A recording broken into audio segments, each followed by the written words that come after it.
অনেকগুলো থানার ম্যাজিস্ট্রেটের আন্ডারে কতগুলো গুলি হয়েছে সেই তথ্যগুলো আমরা পাইনি। কেন? কারণ হচ্ছে এগুলো মুছে ফেলা হয়েছে বা সেই নথিগুলো সংগ্রহ করা হয়নি।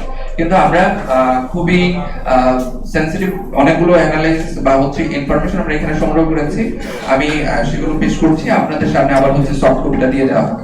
জনাব উজ্জ্বল কুমার হালদার, বিজ্ঞ এক্সিকিউটিভ ম্যাজিস্ট্রেট, সিনিয়র সহকারী কমিশনার, জেলা প্রশাসকের কার্যালয়, ঢাকা। ওনার ফোন নাম্বার সহ এখানে দেওয়া আছে।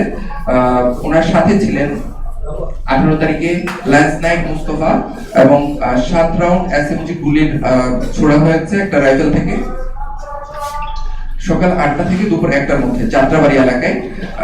এই ইনফরমেশনটা আমরা এখানে পেয়েছি। তারপরে প্রত্যেকটা এলাকা কয়টা থেকে কয়টার মধ্যে ওনারা অবস্থান করেছেন এই তালিকাগুলো এখানে আছে। দ্বিতীয়ত জনাব Amit Kumar Saha, executive magistrate, revenue deputy collector, জেলা প্রশাসকের কার্যালয়, ঢাকা। ফোন নাম্বার সহ দেওয়া আছে। 18 তারিখ সকাল 8টা থেকে 6টা রামপুরা এলাকায়, রাত 8টা থেকে সকাল 6টা রামপুরা এলাকায় 54 রাউন্ড এসএমজি একটা রাইফেল থেকে, আরেকটা রাইফেল থেকে 9 রাউন্ড এসএমজি, আরেকটা রাইফেল থেকে 90 রাউন্ড এসএমজি গুলি ছোড়া হয়েছে। সাথে ছিলেন সহকারী পরিচালক আব্দুল্লাহ আল মাসুম, সুবেদার আব্দুল্লাহ সালাম এবং হাবিলদার মুজাফফর।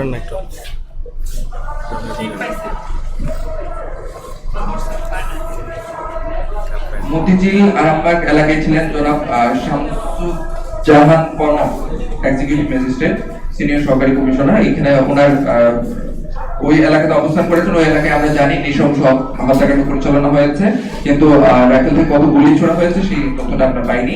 জনাব Sunia Hossain Jisan, executive magistrate, senior সহকারী কমিশনার, জেলা প্রশাসকের কার্যালয়, ঢাকা।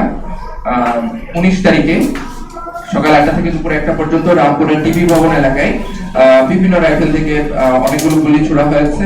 26 রাউন্ড এসএমজি একটা রাইফেল থেকে, আরেকটা রাইফেল থেকে 8 রাউন্ড, 10 রাউন্ড, 3 রাউন্ড এসএমজি বিভিন্ন রাইফেল থেকে এভাবে গুলি ছোড়া হয়েছে। ততক্ষণ আমরা পেয়েছি।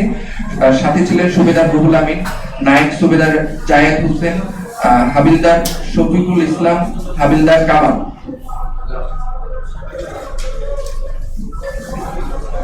সাথে আরো ছিলেন নায়েক দেলওয়ার হোসেন, নায়েক রেজাউল, নায়েক আলমগীর, লেন্স নায়েক মুস্তফা, হাবিলদার শফিকুল ইসলাম, নায়েক শেখ শহীদ আল মামুন।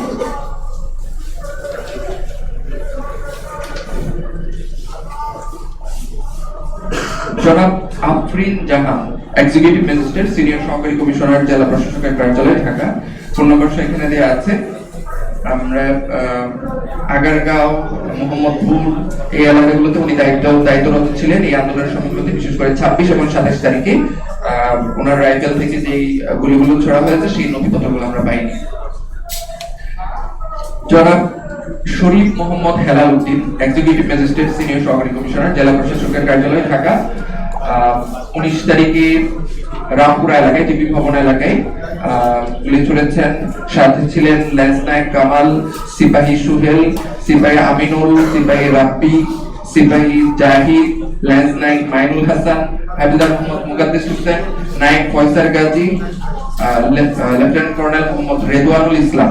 বিভিন্ন রাইফেল থেকে 12 round RFL, 7 round RFL, 5 round RFL, এরকম ভাবে বিভিন্ন রাইফেল থেকে অনেকগুলো 29 রাউন্ড এসএমজি, 17 রাউন্ড এসএমজি বিভিন্ন রাইফেল থেকে এরকম গুলি ছোড়া হয়েছে। এই তথ্যগুলো আমরা সংগ্রহ করতে পেরেছি।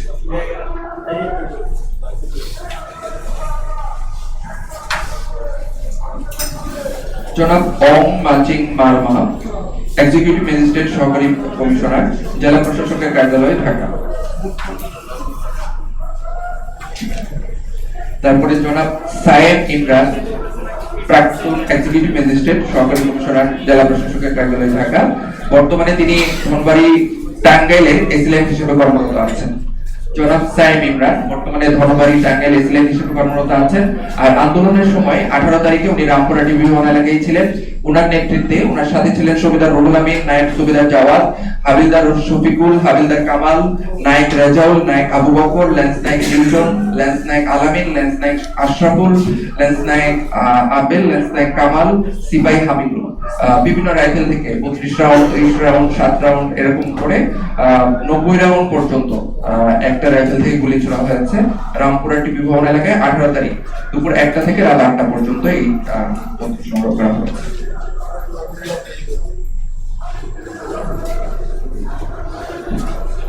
জনাব সাদিয়া আক্তার বর্তমানে নারায়ণগঞ্জ সদরের এসএলএন হিসেবে কর্মরত আছেন। আন্দোলনের সময় উনি ছিলেন এক্সিকিউটিভ ম্যাজিস্ট্রেট, সহকারী কমিশনার, জেলা প্রশাসকের কার্যালয় ঢাকা।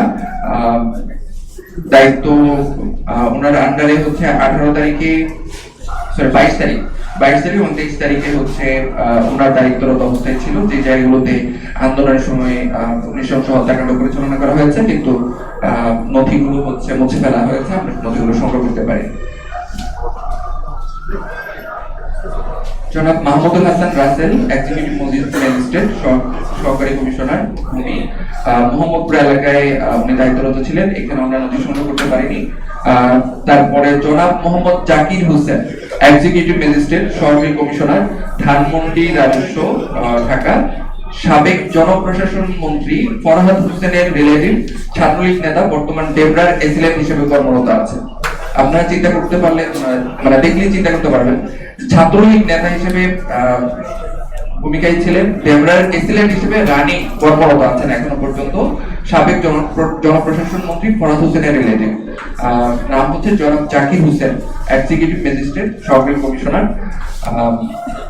19 তারিখে সকাল 8টা থেকে দুপুর 1টা পর্যন্ত রামপুরা ডিবি ভবন এলাকায় ওনার নেতৃত্বে গুলি ছোড়া হয়। ওনার সাথে ছিলেন লেন্স নায়ক মিল্টন, লেন্স নায়ক ওয়াজেদ, লেন্স নায়ক জাহিদ, লেন্স নায়ক আলামিন, লেন্স নায়ক কামরুজ্জামান, লেন্স নায়ক রাইসুল, হাবিলদার লিয়াকত আলী, সুবেদার ফরহাদ হোসেন, নায়ক সুবেদার জিয়াউল হক। বিভিন্ন রাইফেল থেকে 18 রাউন্ড, 9 রাউন্ড, 20 রাউন্ড, 50 রাউন্ড করে 2টা রাইফেল থেকে, তারপর 77 রাউন্ড এরকম করে এসএনজি বিভিন্ন পরিমাণের গুলি এখান থেকে ছোড়া হয়েছে।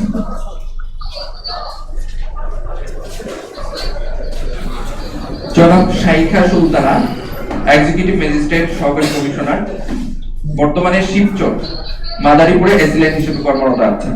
জনাব শাইখা সুলতানা শিবচরে কর্মরত আছেন এখন এসিলেন হিসেবে।